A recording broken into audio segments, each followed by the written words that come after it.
लोग प्रशांत किशोर को एकदम इनका कच्चा चिट्ठा खोल देंगे। तो कल क्या बताया, एक केस में जो 2018 में जब मुझे जदयू ने छोड़ा था, तो मुझ पर दबाव बनाने के लिए नीतीश कुमार की पार्टी ने एक फर्जी यहाँ केस कराया था। केस क्या है ये सुनिए, चोरी का नहीं, डकैती ठेकेदारी का नहीं, केस ये है कि हम बात बिहार की एक फेसबुक पेज चलाते हैं, ये हमारा आइडिया नहीं है, किसी दूसरे लड़के ने पहले इसको सोचा। अब देखिए, ये लोग कहते हैं कि हम बिजनेसमैन हैं, हमारा अगर इन्हीं की बात मान लें, हमारा बिजनेस क्या था, नारा लिखना भी हमारा बिजनेस का हिस्सा था। तो देश भर का नारा लिख रहे हैं हम, और हमारा बात बिहार की लिखने के लिए हम दूसरे का चोरी करके लाए। ये मामला कोर्ट में गया, कोर्ट ने इसको सिरे से खारिज कर दिया।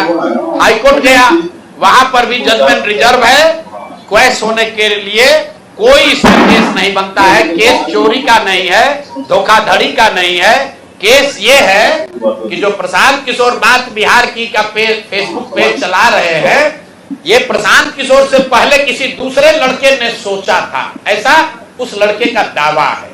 तो भैया अभी डीडी न्यूज भी चला रहा है बात बिहार की, वो भी यही चला रहा है।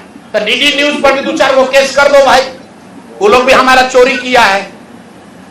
बात बिहार की जन सुराज का प्रशांत किशोर का 2018 से चलने वाला पेज है, जिस पर 21 लाख से ज्यादा लोग जुड़े हुए हैं। हर दिन कम से कम 5 करोड़ लोग उस पेज पर वीडियो, ऑडियो और जन सुराज का देखते हैं कार्यक्रम। और ये कह रहा है कि ये हम चोरी करके लाए।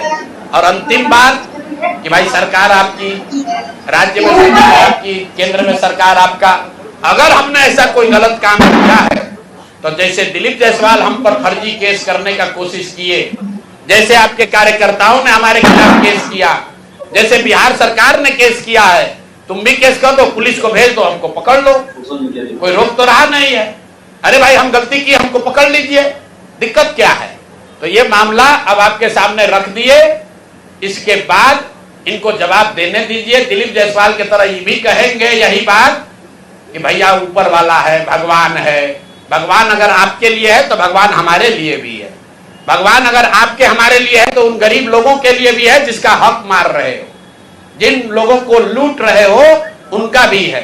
और दिलीप जायसवाल और मंगल पांडे के साथ साथ जो अभी मुख्य सचिव डिजिग्नेट हैं, प्रत्यय अमृत जी को क्लियर करना चाहिए कि उनके स्वास्थ्य विभाग के प्रिंसिपल सेक्रेटरी रहते हुए ये एम्बुलेंस का कॉन्ट्रैक्ट कैसे हुआ, क्यों 12 लाख 13 लाख का एम्बुलेंस आपने 19 लाख में पहले खरीदा, फिर उसी एम्बुलेंस को 27 लाख में खरीद रहे हैं, क्यों खरीद रहे हैं, क्यों टाटा मोटर को आपने डिस्क्वालीफाई किया, क्यों फोर्स मोटर को के ही सप्लायर को दिया गया है, इस पर प्रत्यय अमृत जी को भी बोलना चाहिए।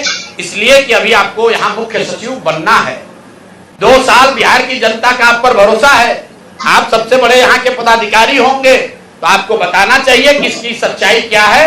शायद हम लोग को समझने में कुछ गलती हो रही है, तो प्रेस करके पढ़े लिखे व्यक्ति हैं, कल हम कहीं पढ़ रहे थे कि बहुत पढ़े लिखे व्यक्ति हैं, हिंदू कॉलेज में पढ़े हैं, पढ़ने में बहुत मेधावी रहे होंगे तभी IAS है। तो भैया हम लोग को अगर पढ़ने समझने में कुछ कमी है, दिक्कत आ रही है, तो प्रत्यय अमृत प्रेस करके बता दे कि उसी एम्बुलेंस को जो अभी 2 साल पहले आपने 19.5 लाख में खरीदा था, उसको अभी 27-28 लाख में क्यों खरीदा है। जिसको आपने कॉन्ट्रैक्ट दिया उसने कॉन्ट्रैक्ट का सारे वायलेशन किए हैं, फिर उसी एजेंसी को काहे दे रहे हो। स्वास्थ्य मंत्री तो हैं ही, लेकिन अधिकारियों को भी ध्यान रखना है। साइन भैया फाइल पर आप ही कर रहे हो, मंत्री नहीं कर रहा है। तो अगर आप पकड़े, पशुपालन घोटाला में लोग पकड़े गए तो नेता तो पकड़े ही गए, अधिकारी भी नापे गए। और बिहार में जो एक धारणा बन गई है कि लालू जी चोर है, भाई ठीक है लालू जी चोर है नहीं है, उसका आपने इल्जाम लगाया, कोर्ट ने उसका संज्ञान लिया, जांच हुआ, जो उनको सजा होनी थी हो गई। लेकिन जैसा मैंने अभी पिछले अपने साक्षात्कार में कहा था कहीं, ये भाजपा वाले ये राजद से भी ज्यादा चोरी कर रहे हैं। ये लोग कंबल ओढ़कर घी पी रहे हैं, अपने आप को चाल चरित्र चेहरा वाला बताकर सबसे ज्यादा भ्रष्टाचार कर रहे हैं। और ये वो भाजपा नहीं है जो गोविंदाचार्य जी ने बनाया, ये वो भाजपा नहीं है जो कैलाशपति मिश्र जी की भाजपा थी। ये ठगों की, बदमाशों की, भ्रष्ट नेताओं की भाजपा है। और हम लोग इसको जनता के सामने ला रहे हैं अब नेक्स्ट किस पर जारी होगा वो भी आपको बता देंगे।